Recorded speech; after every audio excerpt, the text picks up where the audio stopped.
Hello दोस्तों, कैसे आप सब। उम्मीद करता हूँ खैरियत से होंगे। मैं एम अली आप सभी का Haidari study point YouTube channel पे खैर मकदम करता हूँ।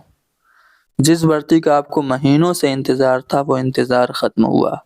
जी हाँ दोस्तों, DSSB ने TGT के लिए अपना नोटिफिकेशन जारी कर दिया है, जिसमें TGT की अलग-अलग सब्जेक्ट में कितनी सीट्स हैं सब कुछ बताया गया है। चूँकि हम उर्दू के स्टूडेंट हैं, तो हमारे मन में ये सवाल आ रहा है कि उर्दू की कितनी सीट हैं? तो इस वीडियो में जानेंगे उर्दू की कितनी सीट है, एग्ज़ाम पैटर्न क्या है, सिलेबस क्या है और साथ ही साथ एलिजिबिलिटी क्या होनी चाहिए इस फॉर्म को भरने के लिए। तो सारा कुछ आपको बताया जाएगा। तो चलिए शुरू करते हैं। आप देख पा रहे होंगे ये 12 जनवरी को ये नोटिफिकेशन जारी किया गया है, जिसमें ये बताया गया है कि DSSB TGT के लिए एप्लीकेशन फॉर्म 8 फरवरी सन 2024 को भरने शुरू हो जाएंगे और इसकी आखिरी जो तारीख होगी यानी कि क्लोजिंग डेट ऑफ एप्लीकेशन जो होगा वो 8 मार्च सन 2024 को होगा। पूरे 1 महीने आपको फॉर्म भरने का मौका मिलेगा। अब कौन-कौन इस फॉर्म को भर सकता है?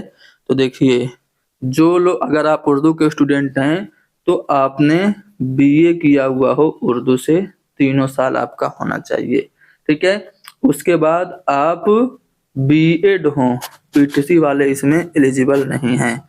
आप BEd हों प्लस आपका सीटेट का पेपर 2 पास हो। जी हाँ, सीटेट का पेपर 2 जिन्होंने पास किया है 6 to 8 वाला, वही इस फॉर्म को अप्लाई कर सकते हैं। तो BA, BEd और सीटेट पेपर 2 पास होना चाहिए, आप इस फॉर्म को भर सकते हैं।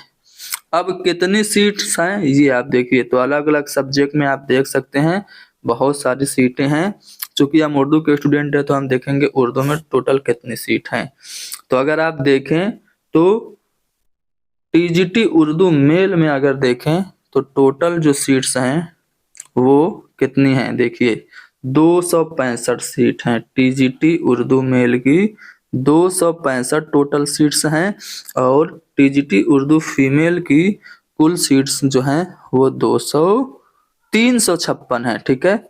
यानी कि अगर हम टोटल करें तो 256 प्लस, नहीं, 265 प्लस 356, 265 प्लस 356, अगर आप इसे जोड़ें तो 56 11 हासिल 1, 56 11 1 12 और फिर हासिल 1 यहाँ पे भी आ गया और यहाँ पे 3 2 5 और 1 हासिल 6, 621 सीट आपकी सिर्फ डायरेक्टरेट ऑफ एजुकेशन में है।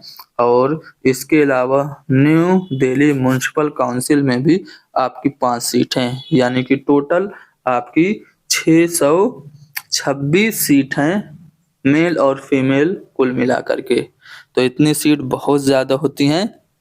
तो आप लोगों को इस भर्ती के लिए बहुत ज़्यादा मेहनत करना पड़ेगा, क्योंकि इसका जो एग्ज़ाम होता है थोड़ा सा मुश्किल होता है। एग्ज़ाम पैटर्न क्या है समझिए। पेपर जो होता है वो 2 पार्ट में डिवाइड होता है, A और B में। A में आपका जनरल अवेयरनेस का 20 क्वेश्चन होता है, आपका मैथ का 20 क्वेश्चन होता है, रीजनिंग का 20 क्वेश्चन होता है, हिंदी का 20 क्वेश्चन और इंग्लिश का आपका 20 क्वेश्चन होता है, यानी ये टोटल 100 क्वेश्चंस हो गए, ठीक है? इसी तरह सब्जेक्ट में आपका 100 क्वेश्चन होता है, ठीक है? यानी कि टोटल आपके 200 क्वेश्चन होते हैं और इसके लिए वक्त मिलता है सिर्फ 2 घंटे का। 200 क्वेश्चन के लिए टाइम जो होगा आपका 2 घंटे का होगा, ठीक है? और इसमें मैथ और रीजनिंग भी होता है जो कि टाइम टेकिंग होता है। इसलिए इस इम्तिहान को पास करने के लिए टाइम मैनेजमेंट काफ़ी ज़्यादा अहम हो जाता है। तो इसमें आप लोग फॉर्म ज़रूर अप्लाई कीजिए, बहुत अच्छा मौका है आप लोगों के लिए। हैदरी स्टडी पॉइंट पे इस इम्तिहान के लिए तैयारी कराई जाएगी इसके बहुत सारे प्रीवियस ईयर पेपर्स हैं, उनको हल किया जाएगा। साथ ही साथ टीजीटी लेवल के अलग-अलग स्टेट में जो पेपर्स होते हैं, उनको भी हल किया जाएगा। तो हैदरी स्टडी पॉइंट को सब्सक्राइब कर लीजिए। कुछ पूछना है तो पूछिए और इजाज़त दीजिए। मिलते हैं इंशाल्लाह अगली क्लास में, जिसमें हम DSSB टीजीटी के पेपर को हल करेंगे और कुछ अहम जानकारियाँ भी आपको देंगे।